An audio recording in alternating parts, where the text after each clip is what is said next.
یہ سب برکت ہے آپ حضرات کی اس مدرسہ مشکات العلوم کی۔ آپ حضرات کا یہ مدرسہ مشکات العلوم نہ ہوتا تو کہاں سے حضرت مولانا عیسیٰ صاحب آ جاتے، کہاں سے دیگر اساتذہ کرام اور قاری صاحبان آ جاتے، لیکن جن بزرگوں نے اس مدرسے کو قائم کیا اللہ ان کو بہت بہت جزائے خیر عطا فرمائے۔ ہمارے محترم حاجی رفیق صاحب بہت پہلے بھی آنا ہوا، کئی بار یہاں پروگرام ہوا، مارکیٹ میں بھی پروگرام میں شرکت ہوئی، مدرسے کے جلسے میں بھی شرکت ہوئی۔ اندر حسن اتفاق کہ آج ہمارے نوجوان عزیز محترم ماسٹر وسیم صاحب جو صاحبزادے ہیں حاجی ماسٹر معصوم صاحب کے، انہوں نے بڑی معصومیت کے ساتھ دعوت پیش کی کہ عرصہ گزر گیا، مدت ہو گئی، ملاقات بھی نہیں ہوئی اور استفادے کا موقع بھی نہیں ہوا۔ میں نے معذرت کی کہ یہ موقع بڑی ہمہ ہمی کا، بڑی مشغولیت اور مصروفیت کا ہے اور وہاں پر ضرورت بھی نہیں۔ ہمارے عزیز محترم حضرت مولانا مفتی عیسیٰ صاحب جو مدرسے کے ماشاءاللہ بڑے قدیم استاد ہیں، آج کی اس مسجد کے ماشاءاللہ بڑے مقبول امام ہیں، جبکہ ایک چھوٹی سی مسجد تھی جس میں چند نمازی آتے تھے اور محلے کے نمازی لوگ بھی یہ بات کی گئے اپنی نمازیں ادا کرتے تھے، لیکن دیکھتے ہی دیکھتے بڑی حکمت عملی کے ساتھ، بڑی سنجیدگی کے ساتھ مدرسے نے بھی ترقی کی۔ ہم اس وقت بھی شریک ہوئے جب اس کی ماشاءاللہ ابتدائی مرحلے میں تھا، پھر اس کی کئی ایک منزلیں بڑھتی چلی گئی، اساتذہ بڑھتے چلے گئے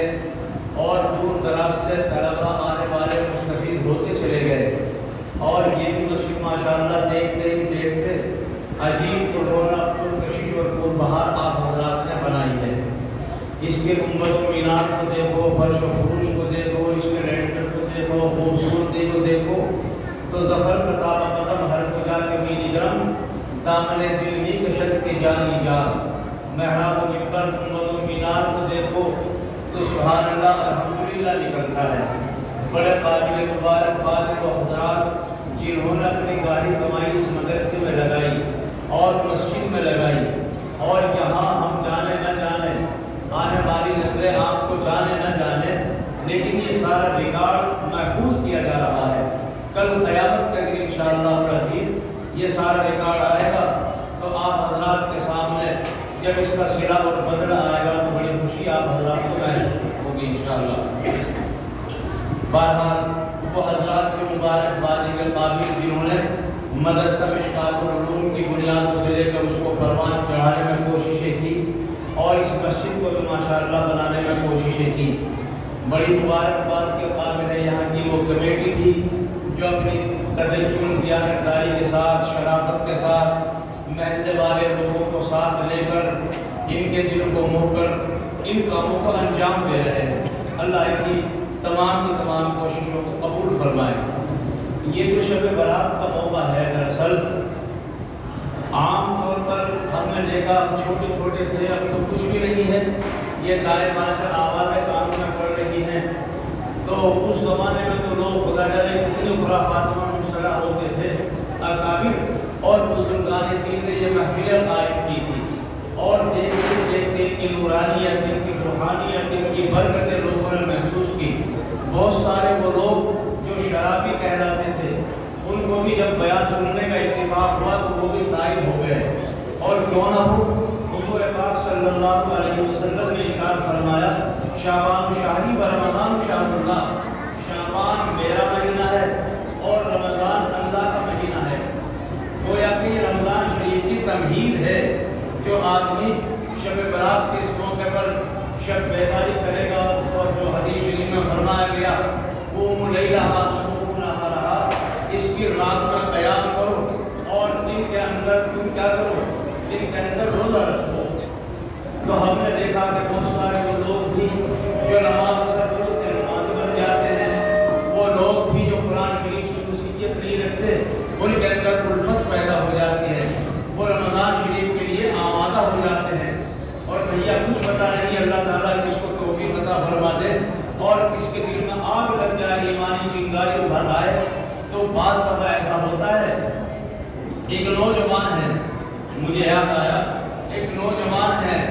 جن کی زندگی بہت آوارگی کے ساتھ گزری، اور وہ زمانہ ہے حضرت شیخ عبد القادر جیلانی رحمۃ اللہ علیہ کا۔ وہ اپنے گھر کے بڑے اچھے تھے، نواب تھے، ان کے والد اور دادا کی جاگیر ان کے حصے میں آئی تھی۔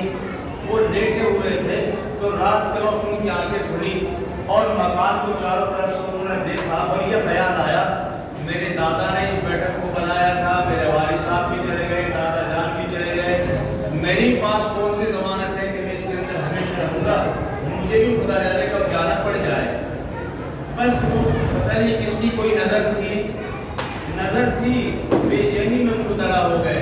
کروٹیں بدلتے رہے اور کروٹیں بدلتے بدلتے رات گزر گئی لیکن نیند پاس نہیں آئی۔ آنکھوں میں نیند کا خمار تھا۔ وہ گھر سے باہر نکلے، ان کے ایک دوست مل گئے اور انہوں نے کہا کہ آباد آج بڑا تکان سا معلوم ہو رہا ہے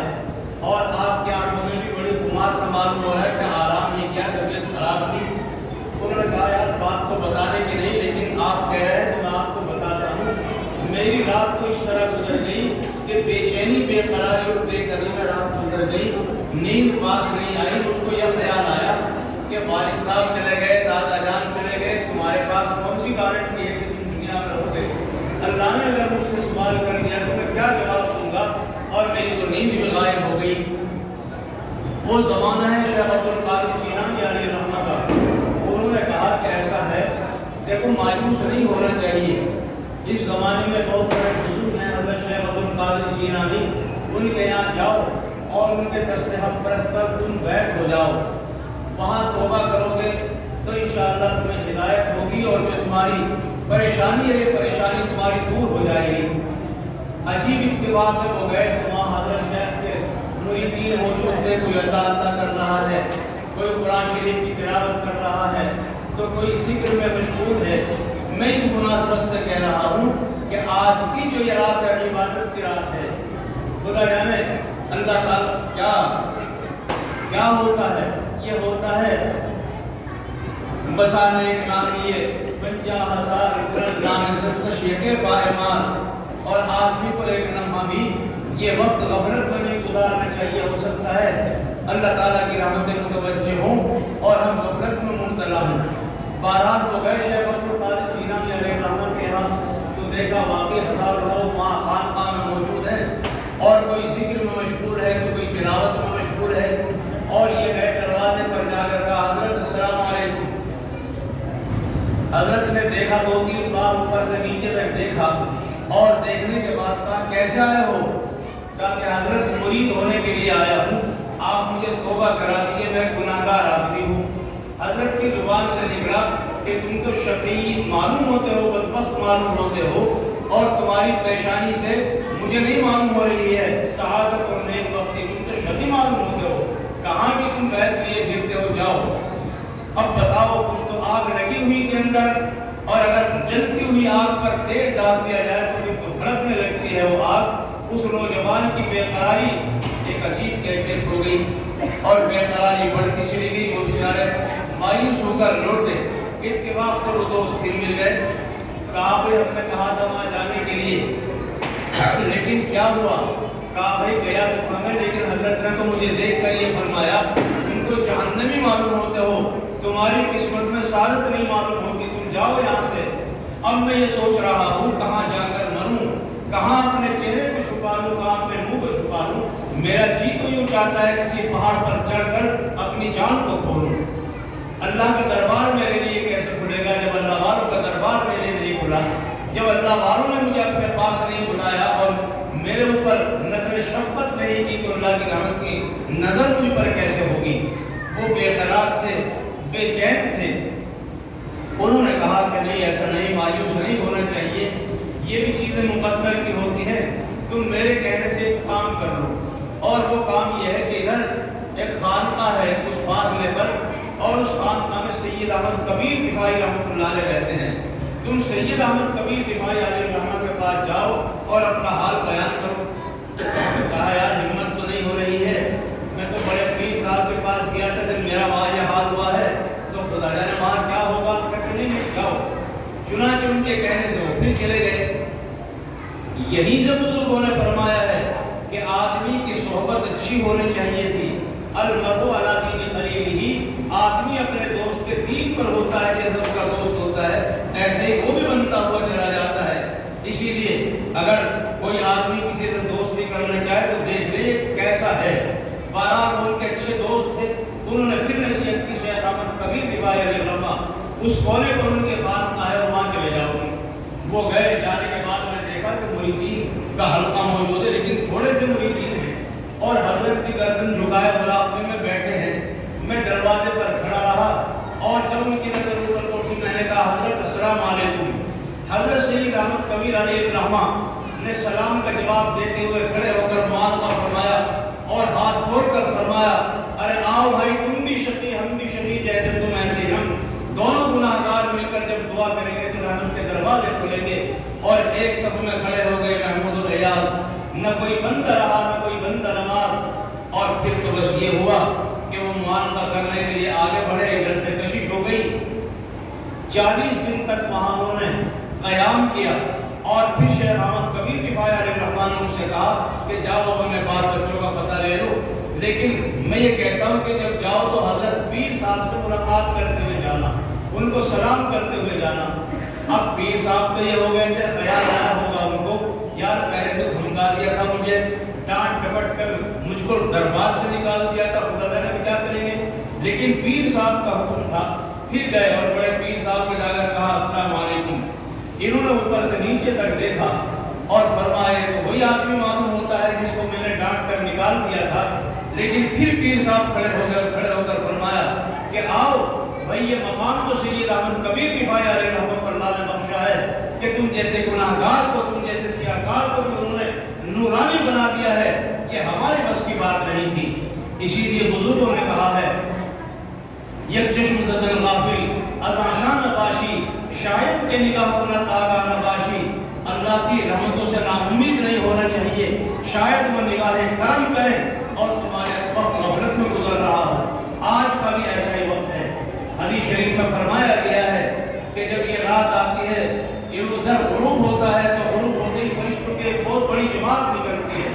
اور وہ جماعت نکل کر اعلان کرتی ہے حل من مستغفر یغفر لہ، حل من تائب یتوب اللہ علیہ، حل من سائل یغتاث لہ۔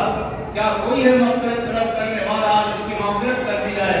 ارے کیا کوئی ضرورت مند ہے سوال کرنے والا، کیا ہم اس کے سوال کو پورا کریں؟ کیا کوئی گناہ گار ہے توبہ کرنے والا، ہم اس کی توبہ کو قبول کریں؟ خنود آب رحمت پر فشانت خم و خمخان مقام و نشانت۔ اللہ کی رحمت جوش میں آتی ہے اور ایک آدمی جب پلہ پسار کر کہتا ہے اللہ میں گناہ گار ہوں، اے اللہ میں گناہ گار ہوں، میں گناہ گار ہوں اور توبہ کے لیے آیا ہوں، اللہ کی رحمت ہے میرے بھائیوں ادھر متوجہ ہو جاتی ہے۔ ہم چاہے کتنے بھی بڑے گناہ گار ہوں، لیکن آپ نے دیکھا اس واقعے سے وہ ماہیے بے آپ کی طرح تڑپ رہے تھے اور وہ نوجوان بے قرار تھا، نیند غائب ہو چکی تھی، لیکن دل کے اندر لگی ہوئی کہ آگ لگتی ہے جب دل کے اندر، وہ دل لگی نہیں ہوتی، وہ دل کی لگی ہوتی ہے۔ جب دل میں لگتی ہے اللہ کی یاد اور اللہ کا خوف اور اللہ کی خشیت اور آدمی کے اندر عبودیت اور خوف آخرت جب پیدا ہوتا ہے تو بھیا عجیب حال ہو جاتا ہے، زندگی کے اندر اختلاف پیدا ہو جاتا ہے۔ ہمارے حضرت مولانا محمد عیسیٰ صاحب جانے پہچانے ہیں، زندگی یہاں گزر گئی، جوانی یہاں گزر گئی، شاید ہی محلے کا کوئی نوجوان بچہ کیا جو بڑھاپے کی منزلوں میں جا چکا ہے وہ بھی مولانا کا شاگرد ملے گا، اور خدا جانے کتنے بچوں کو قرآن شریف پڑھایا، کتنوں کو ناظرہ پڑھایا، کتنوں کو حافظ قرآن بنایا۔ اللہ تعالیٰ نے دنیا کے اندر ان کو یہ مقام عطا فرمایا کہ اللہ نے تمہارے دلوں کے اندر، ماننے والوں کے دلوں کے اندر ایک محبت ڈال دی، اور یہ بھی دیانت کے ساتھ، امانت کے ساتھ، اپنی بزرگانہ صفات کے ساتھ آپ لوگوں کی خدمت میں مشغول ہیں، آپ ان کے قدر کر رہے ہیں تو اللہ رب العزت نے آپ کو بھی نوازا، اور یہ اتنی شاندار مسجد آپ لوگوں نے بنائی ہے، مسجد کو دیکھ کر سبحان اللہ الحمدللہ نکلتا ہے۔ اور حدیث میں تو کہا گیا ہے اگر تم یہ چاہتے ہو کہ تمہارا محلہ آباد رہے، تم یہ چاہتے ہو تمہارے اندر خوشحالی ہو، تو اللہ کے گھر کو خوشحال بناؤ۔ تم نے خوشحال بنایا اللہ کے گھر کو اور یہ بہترین بنایا ہے، اس کی برکت سے انشاءاللہ تمہارے گھروں میں برکتیں آئیں گی، نسلوں کے اندر ایمانی جذبہ پیدا ہوگا، نسلوں کو انشاءاللہ اللہ تعالیٰ ہماری دین ایمان پر قائم رکھے گا۔ تو میرے بھائیوں اور بزرگوں، یہ چھوٹی سی حدیث جو میں نے آپ کے سامنے پیش کی، میں اقوم لیلھا واصوم نہارھا، رات ہو تو رات کے اندر قیام کر لیا کرو۔ قیام کا مطلب یہ ہے کہ اللہ کے سامنے جیسی بھی ہمت ہو، کچھ کھڑے ہو کر، کچھ پڑھ کر، کچھ خیرات کر کے اللہ کو منا لیا کرو۔ اور ہمارے بہت بڑے بزرگ ہیں، وہ فرماتے ہیں اگر کوئی آدمی کسی دروازے کو کھٹکھٹائے اور وہ مالی کے مکان آدمی ناراض ہو تو پہلا آدمی محنت کرتا ہے، سماجت کرتا ہے، وہ آدمی معافی چاہتا ہے، اپنی غلطی کا اعتراف کرتا ہے، اور اسی غلطی کے اعتراف کرنے کو استغفار کہا جاتا ہے۔ ایک بہت بڑے بزرگ ہیں، وہ فرماتے ہیں آدمی بعض دفعہ دروازہ کھٹکھٹاتا ہے لیکن دروازہ نہیں کھلتا، آدمی بھی محنت اور سماجت کرتا ہے۔ یہی حال ہمارا اپنا ہے کہ ہم اگر اللہ کے دروازے کو کھٹکھٹانا چاہیں تو پہلے ہمیں چاہیے کہ ہم 2 رکعت نماز صلاۃ التوبہ کی نیت سے ادا کر لیں۔ 2 رکعت نماز پھر صلاۃ التوبہ، الحمد شریف کے بعد پہلی رکعت میں قل یا ایھا الکافرون اور دوسری رکعت میں الحمد شریف کے بعد قل هو اللہ شریف پڑھ کر جب ہم سجدے میں جائیں تو سجدے میں جا کر کوشش کریں کہ ہماری آنکھوں سے کچھ آنسو بہہ جائے۔ اور حدیث شریف میں فرمایا گیا ان لم تبکوا تباکوا، اگر تم رو نہیں سکتے تو رونے والوں کی صورت ہی بنا لو اور اپنا اعتراف کرو، اے اللہ ہم جیسے بھی ہیں تیرے بندے ہیں، گناہ گار ہیں، کوئی لمحہ ہمارا ایسا نہیں ہے کہ گناہ سے خالی ہو، رات ہماری گناہوں میں گزرتی ہے، دن ہمارا گناہوں میں گزرتا ہے۔ مولا کریم تو ہمارا مالک و خالق ہے، تو ہی تو ہمیں بخشنے والا، تو ہی ہمارا پروردگار اور پالنہار، ہم گناہ گار اور خطا بار اور دوسریا اور تو ہمارا پروردگار اور پالنہار ہے۔ جب اس شان کے ساتھ آدمی سجدے میں سر رکھ کر کہتا ہے تو اللہ کی رحمت متوجہ ہو جاتی ہے۔ ایک بزرگ ہیں، ان کے ایک مرید ہیں، وہ مرید جب رات میں ذکر کرتے، اللہ کی عبادت کرتے تو آواز آنے لگی ان کو، کتنی عبادت کر لو، کتنی سجدے کر لو، کوئی عبادت تمہاری مقبول نہیں ہے۔ پریشان ہو گئے، اللہ میرے کیا کروں؟ وہ اپنے پیر صاحب کے پاس گئے اور انہوں نے جا کر کہا کہ حضرت جب میں ذکر کرتا ہوں، جب عبادت کرتا ہوں، جب سجدے میں سر رکھتا ہوں تو میرے کانوں میں آواز آتی ہے کہ تم چاہے کتنی عبادت کر لو تمہاری عبادت قبول نہیں ہے۔ تو ان کے پیر نے بتایا کہ ایسا ہے، جب تمہارے کانوں میں آواز آئے کہ تمہاری عبادت قبول نہیں ہے تو تم یوں کہو کہ میری عبادت اگر قبول نہیں ہے تو پھر مجھے بتایا جائے کہ میں کہاں جاؤں تیرے دروازے کو چھوڑ کر۔ اے اللہ، تیرے دروازے کے علاوہ کوئی دروازہ ایسا نہیں ہے جہاں میں جا کر کے سر رکھوں اور میری عبادت قبول ہو۔ بس یہ کہنا تھا، اور آئی آواز آئی قبول است گرچہ ہنر نیستت کہ جز ما بنا ہے دیگر نیستت، کہ جاؤ، تمہاری عبادت اگرچہ اس قابل تو نہیں تھی کہ تمہاری عبادت قبول کی جاتی، لیکن تم کہہ رہے ہو کہ اللہ تیرے دربار کے علاوہ کوئی دربار نہیں ہے، اے اللہ کوئی مغفرت کرنے والا نہیں ہے تیرے سوا، تو اس لیے جاؤ قبول است گرچہ ہنر نیستت کہ جز ما بنا ہے دیگر نیستت، کہ جاؤ ہم نے تمہاری دعا قبول کی۔